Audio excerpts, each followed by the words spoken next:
It's 10 p.m. in Banjul, and from our studios on MDI Road, this is the news. First, the headlines.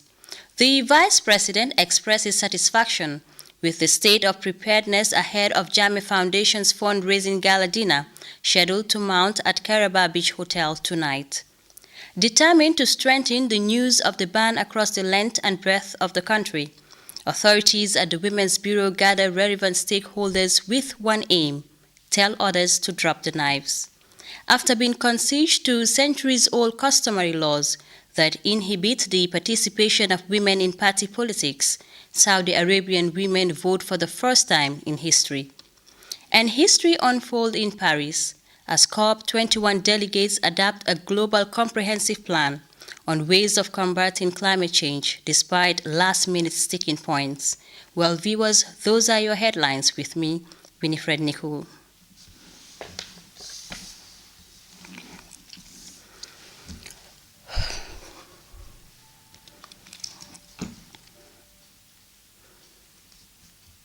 Thanks for joining us once again.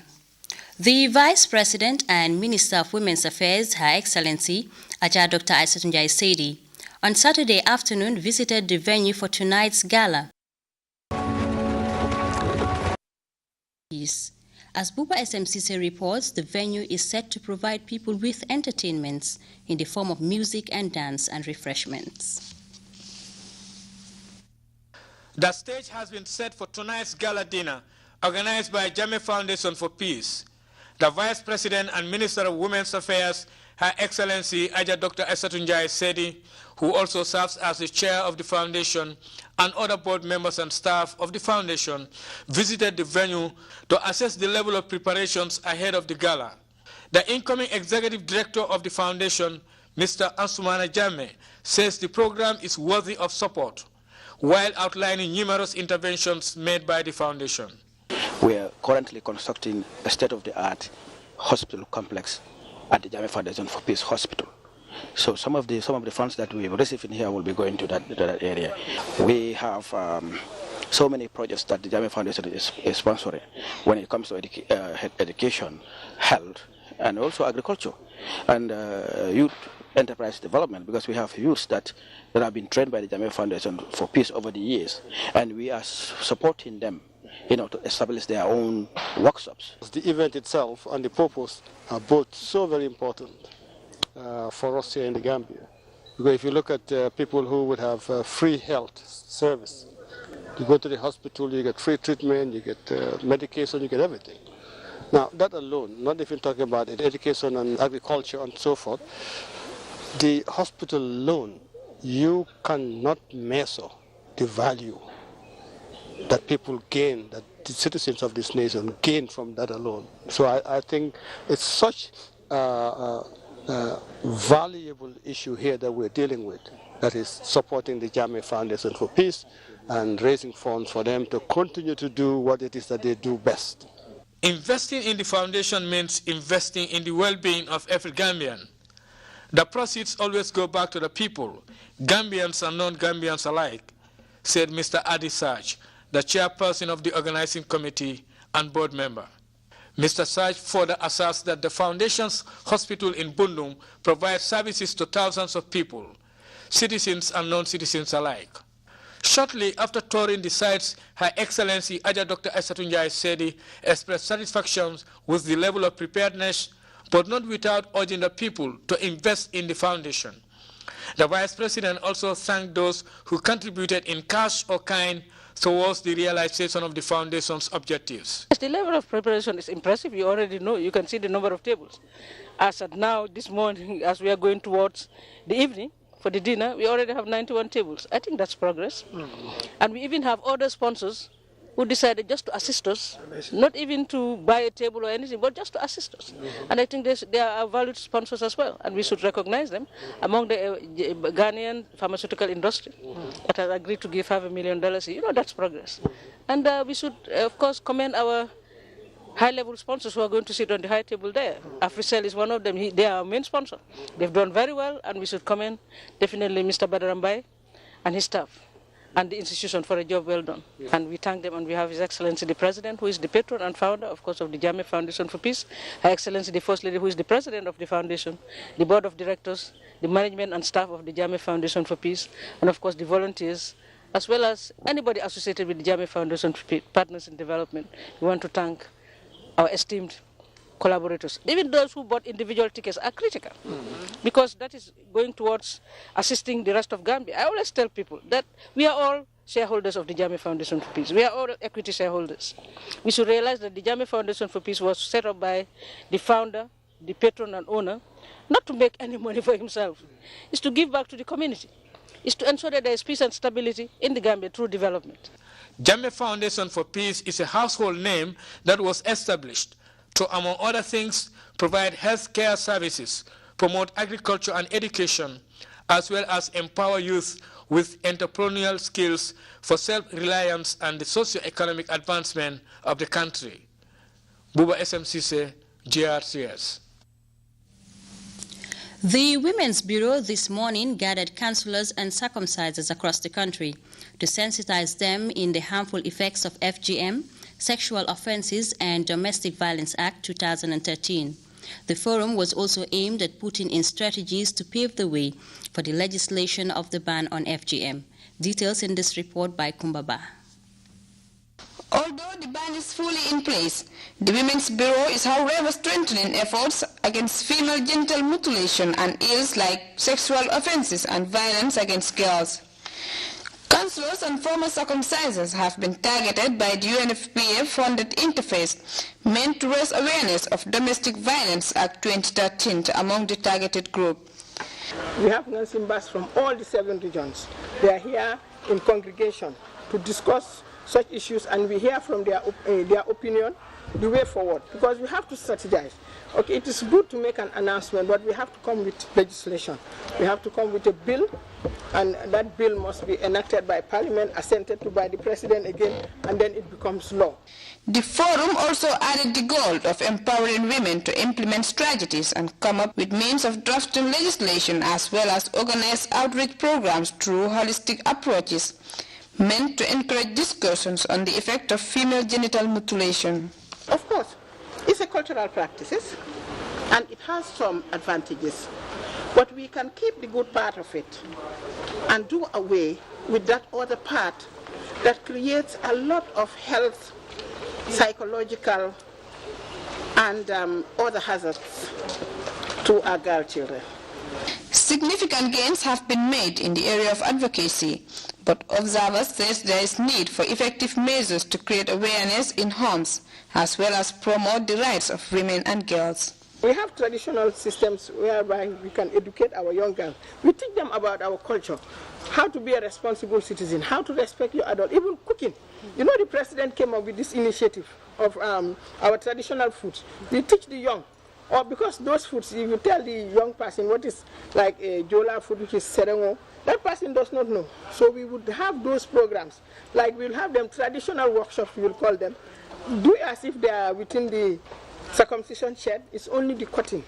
But we will be teaching them all our different positive cultural practices. Number one, if they cut you, they can cut a vein, which you know that it should not be cut. And you can bleed to death. 2, it can cause a prolonged labor to a woman. 3, it can cut your feeling that you know that that is important in you, in between a man and a woman. 3rd, it can increase poverty. The former circumcisers have, however, revealed that this interface will broaden their knowledge of dangers associated with FGM and assured to share the information with their colleagues across the country. It is hoped that discussions and recommendations that come at the end of the day's convergence will help eradicate harmful effects that affect girls and create potentials to come up with legislation designed to bolster the ban on FGM. Kumbaba, GRTS. Stakeholders and authorities in the country recently wrapped up a 2-day thought-provoking session on youth employment, a critical challenge for all. Ajanki Ture reports that the event is part of efforts aimed at addressing youth unemployment situation in the country. It is said that When employment levels are improved, per capita income, human development and gender equity will improve the country's competitiveness and development prospects. The forum, the second of its kind, was organized by the Ministry of Trade, Industry, Regional Integration and Employment, meant to widen national participation on employment. The objective of the forum is to consult and share ideas with stakeholders in designing strategies to address unemployment. The theme for the program was Youth Unemployment, a Critical Challenge for All. Speaking at the forum, the Permanent Secretary, Ministry of Trade, Nafi Bari, thanked the UNDP, whose financial generosity, she said, makes it possible to hold this forum. She, however, described the theme as important and challenged all to make efforts in order to come up with solutions on how to control the level of unemployment in the Gambia. Over the years, the government of the Gambia, through the Ministry of Trade, Industry, Regional Integration and Employment, and other partner institutions, has initiated a series of programs and projects directed towards youth employment. Another ministry that played crucial roles on youth empowerment is the Ministry of Youth and Sport. Addressing the gathering, Minister Aliu K. Jame said the forum is meant to sensitize the youth to better understand their role in the socio-economic development of the country. I also believe that it will allow them, the young people, to have a better appreciation of what both the public and the private sectors can jointly do to enable youth employment, so that the young people can assume their rightful role in the socio-economic development of the Gambia. For his part, the Minister of Trade, Industry, Regional Integration and Employment, Abdoulaye Diop, noted his ministry's collaboration with partner agencies over the years to complement government's effort to creating employment opportunities in the country. The issue of employment, particularly youth employment, is a topical issue in the development, planning and management of recent, as economic growth been registered by countries for decades now has not resulted to increase employment. Therefore, the coming together in a forum like this is one way of showing a commitment and determination in addressing unemployment, which remains a development challenge of our time.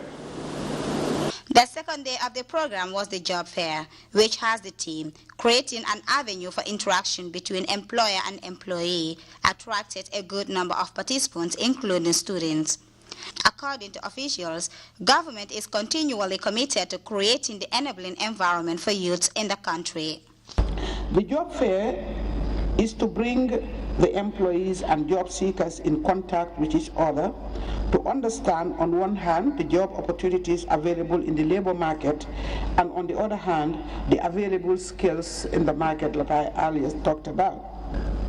According to the Gambia Labor Force survey published in 2012, government employs some about 36,000, the public entities employ about 7,000, NGOs 3,800, and the private sector employs more than 46,000. One of the volunteers, Ibu Mendy, shared his success story on volunteerism. It is hoped that at the end of this meeting, officials will come up with recommendations that will change the future of this country for good. Janke Ture, GRTS. The climate change sensitization campaign across the country are gathering more steam as institutions continue to talk to local communities about ways of tackling climate change. Aissatou Jatta tells us more on the recent seminar organized in the West Coast region.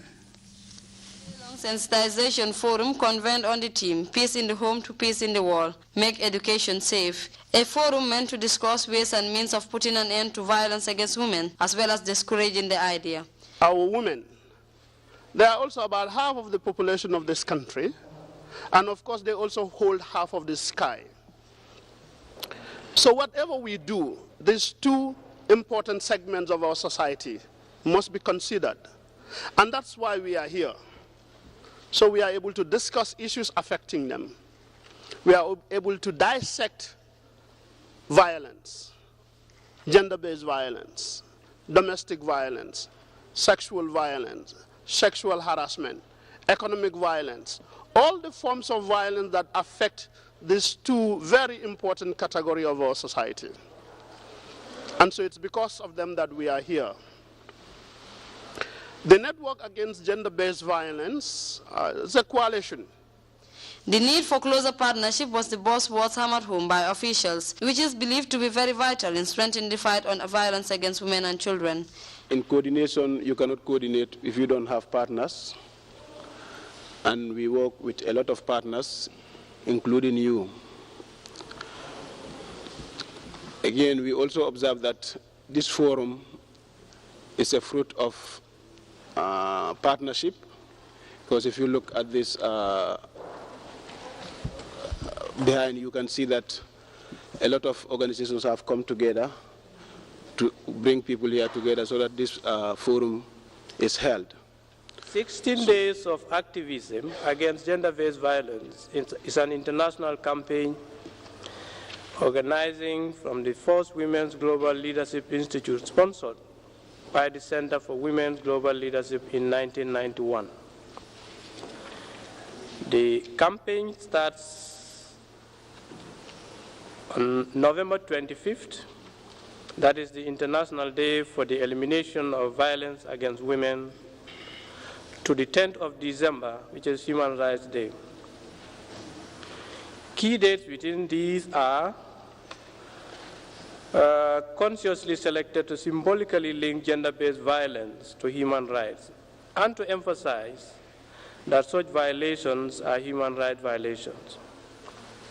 Since 1991, thousands of organizations around the world joined the campaign in the Gambia, and the campaign is coordinated by the Network of Gender-Based Violence. My organization, ActionAid International, the Gambia, is proud to be associated with the network that brings together key stakeholders to combat gender-based violence. Recounting on the recent pronouncement made by the Gambian leader on the ban against FGM, Siaka Marong highlighted the need to network against gender-based violence. And other stakeholders is organizing this important forum at a time when the whole country has joined forces to fight for gender equality and against all forms of violence, including female genital mutilation, to ensure a just and equitable society for all. And today's occasion is just one of the steps to enjoin you as activists in realizing this objective. Making peace in the environment will not only bring safety in the schools, but communities as well, were the words of the Director of Basic and Secondary Education, NICOL, who underscored the importance of the team, adding that there cannot be any meaningful education without peace. A drama was later showcased by young activists during the day-long sensitization forum. It's your daughter. For the fact that she's HIV positive, does it mean that you should discriminate her? Of course we should. Did you know that my own daughter is positive with this virus? Activists used the day-long seminar to call on partners to join the campaign of the 16 days of coalition and end violence against women and children. Aisa Tuketa, GRTS. That report was by Aisa Tuketa on the network of gender-based violence and its affiliate partners, trying to draw the attention of the people on HIV and AIDS, violence against women, and peace nurturing. The climate change sensitization campaign across the country are gathering more steam as institutions continue to talk to local communities about ways of tackling climate change. Aisa Tujata tells us more on the recent seminar organized in the West Coast region. International Volunteers Day in the Gambia. Your world is changing. Are you a volunteer? On the sidelines of the celebrations, a seminar on climate change adaptation, sustainable energy community planning for communities was held. So it's a good period for us to remind us of our volunteer duties. And volunteer duties are not just limited to the organizations that are known to be voluntary. Volunteer duties extend to each and every one of us. because we can always volunteer in the communities by helping the people who are weaker than we are, the people who are sick, the people who may not be able to do their daily duties. They always need help. And in Africa, we have always volunteered to help our weak. Indeed, everywhere in the world, people try to volunteer to help those people who need volunteerism. The event was meant to create awareness on climate change, its negative impact on our environment. Participants were also sensitized on basic knowledge on energy efficiency, efficient devices, and utilization in terms of energy-saving techniques. Our collective actions will ensure we end poverty everywhere by 2030. We are challenged by the SDGs to make sure that we leave no one behind in our effort to meet sustainable development goals 15 years to come. In the Gambia, the volunteers of the United Nations have made contributions to strengthen capacity in government and governance institutions. They have also contributed to achieving basic social services in the communities and girls' and women's rights. Pyro Drame, the representative of the Village Development Committee, urges participants to listen attentively to presenters and gather knowledge at the end of the day. The coordinator for Trust of Development for Africa said energy plays a central role in the Gambian economy, stating that it is vital to global communities in the process to avert the crippling energy crisis. Climate change is unarguably the biggest environmental issue of our time. Broad scientific agreement now exists that continued accumulation of heat-trapping greenhouse gases in the atmosphere is contributing to changes in global climate change, but its consequences are far more reaching developing countries, particularly in our region, especially the Gambia, to achieve its development targets. This is more complicated, given that Gambia's status as a fossil fuel-dependent country has a large climate-sensitive economy. Developing an appropriate climate change response strategies that focuses both on mitigation and adaptation becomes unavoidable. Speaking to GRTS, the Secretary of Jaban Village Development Committee dilated on the importance of climate change mitigation. We are aware of the recent developments in terms of renewable energy in the country and globally at large. So we feel that when the community is sensitized on these issues, it is going to be very, very important in order for them to have sustainable sources of energy. Many people in the community would prefer going to the bush to look for firewood, but we realize that firewood is becoming more and more scarce in the community. So alternative sources of energy have to be introduced, and the only way they can appreciate and understand these resources of energy that are abundant in supply is to sensitize them on how efficient they are, and also know the effects of burning charcoal or coal, which actually emits toxic materials in the atmosphere, eventually causing this phenomenon of climate change and global warming. Climate change is a global issue, and according to experts, some of the precautions that can be taken to combat climate change is to have energy-efficient systems and also ensure that the communities are sensitized to be conscious of the dangers of climate change. Aissatou Jatta, GRTS. History-breaking moments. In Saudi Arabia, women voted for the first time in history. And a last-minute deal produced great results as COP21 delegates wrap up the climate change conference in Paris. We'll be back with these and other stories right after this.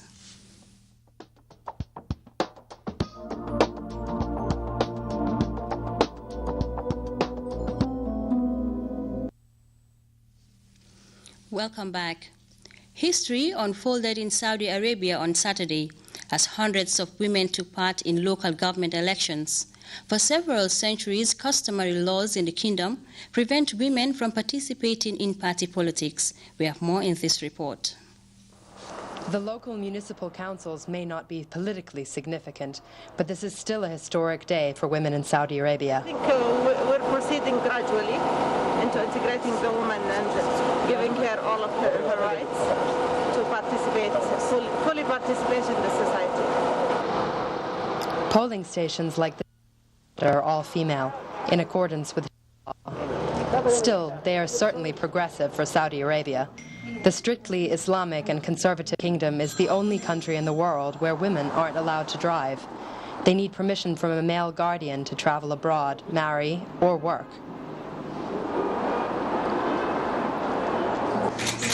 Almost 900 female candidates are competing in the local elections, along with over 6,000 men. According to the Electoral Commission, only around a tenth of eligible female voters had registered to vote several days before the election. I'm seeing there is not a lot of females are around now, but because everybody thinks it's a first time, maybe we don't have a real rule. But I think the future will show that it's something that we should start believing in, and the change have to come from inside.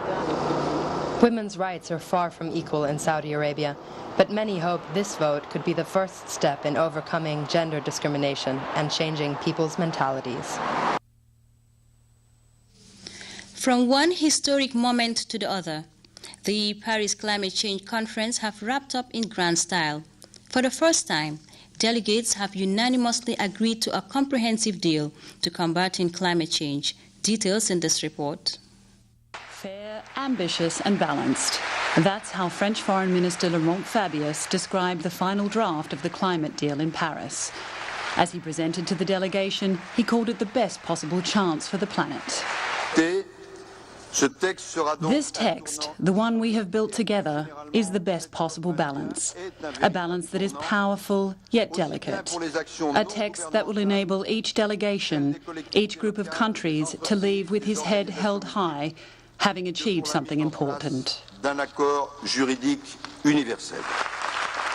Despite the inevitable compromises within its pages, the UN Secretary-General urged the world's nations to adopt the deal. The end is in sight. Let us now finish the job. The whole world is watching. Billions of people are relying on your wisdom. The time has come to acknowledge that national interests are best served by acting in the global interest and solidarity. Nature is sending urgent signals. But it hasn't been easy. One huge stumbling block has been, unsurprisingly, finance. Specifically, how to structure hundreds of billions of euros in funding from rich nations to poorer ones to help them adapt to climate change. If accepted, the deal would mark the culmination of decades of effort to produce the first binding international pact to limit their greenhouse gas emissions.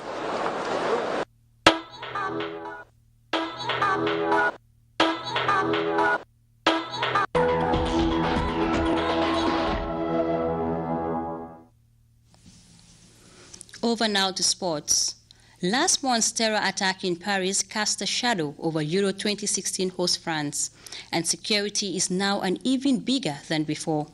Organizers are adamant they are going to do everything they can to make sure that this event is safe as possible.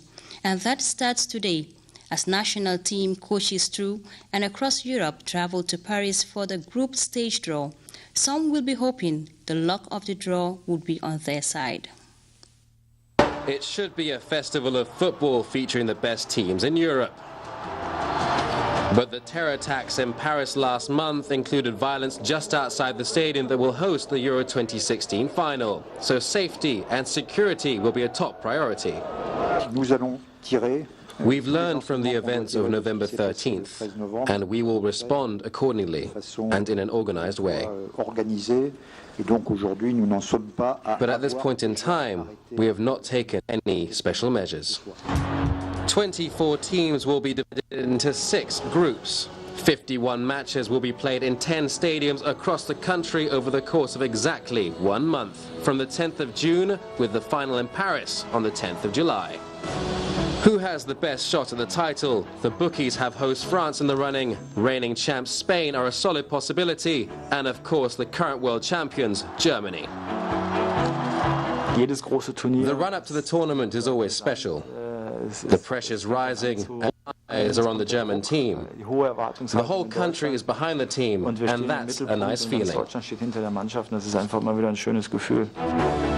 5 teams that have never made the European Championships before will be on hand in 2016. Albania, Northern Ireland, Slovakia, Wales and Iceland. when I started playing football, I didn't dream of that. Now it's a reality, and it's starting to sink in. The draw, of course, is only the beginning. Fans have a ball at a hopefully peaceful Euro 2016. The draw is less than 3 hours away now. Stay with DW for those results. And before we take leave of you, a recap of the day's main stories. The Vice President, Her Excellency Ajah Dr. Aissatou Njie Seydi, has expressed satisfaction with the state of preparedness ahead of Jammeh Foundation's fundraising gala dinner scheduled to mount at Keraba Beach Hotel tonight. Determined to strengthen the news of the ban across the length and breadth of the country, authorities at the Women's Bureau on Saturday gathered relevant stakeholders with one aim: tell others to stop FGM. After being consigned to centuries-old customary laws that inhibit the participation of women in party politics, Saudi Arabian women voted for the first time in history. And history unfolded in Paris as COP21 delegates adopted a global comprehensive plan on ways of combating climate change despite last-minute sticking points. Well, viewers, that was all in this edition of the News at 10. From me, WINIFRED, NICOL, and the entire news team, thanks for being there. Enjoy the rest of our programs.